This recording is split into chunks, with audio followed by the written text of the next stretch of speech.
Welcome back to another Film Geek movie review. Here in just a bit, I am off to check out the new action thriller Hypnotic, directed by Robert Rodriguez and starring Ben Affleck. So what is the story of Hypnotic?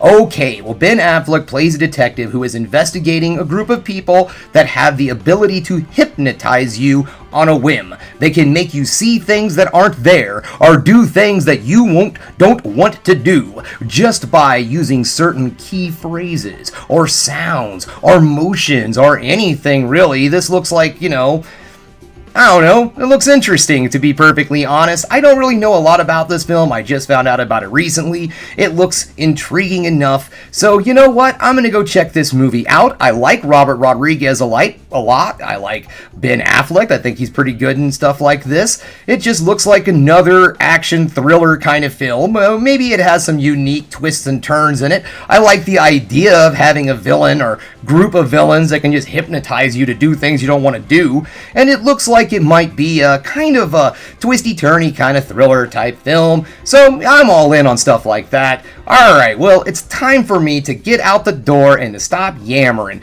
so I'll be back here in just a bit with my review of Hypnotic. Ooh!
Welcome back, just getting home, and guys, this film falls right into the it was okay category. It wasn't too awful terrible, but it wasn't too awful good either.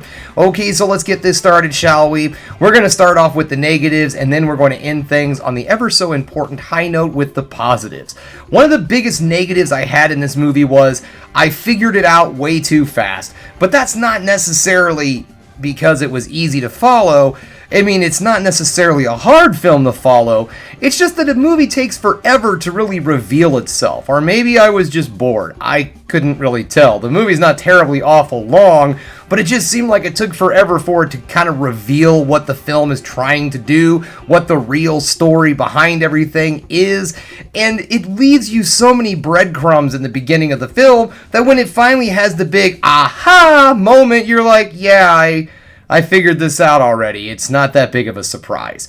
So in a film like this that relies upon you to be completely surprised and just out of your mind for the entire thing, it really falls flat. At no point in this movie was I confused or having a difficult time following things, which is good for generally in a movie you want things to be very straightforward and easy to follow, but when you have a film that tries to advertise as this sleek, stylized, action film with this neat concept about people who can control other people's minds, and then you're kind of sitting there watching the movie going, this was a great idea, but what are we going to do with it?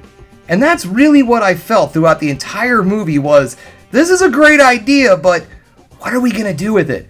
And also, the acting in this film, I wouldn't necessarily say it was terrible, but it was really just kind of bland. I don't know if that was by design or not, but it just really didn't feel solid to me.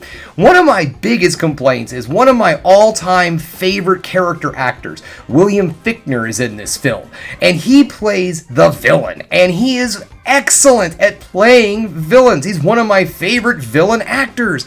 And it just feels like they never let him kind of develop. He's not the normal villain that he plays. He's very calm and subdued and just always has, what seems to be an air of confidence, but it just kind of comes off as an air of arrogance for the character.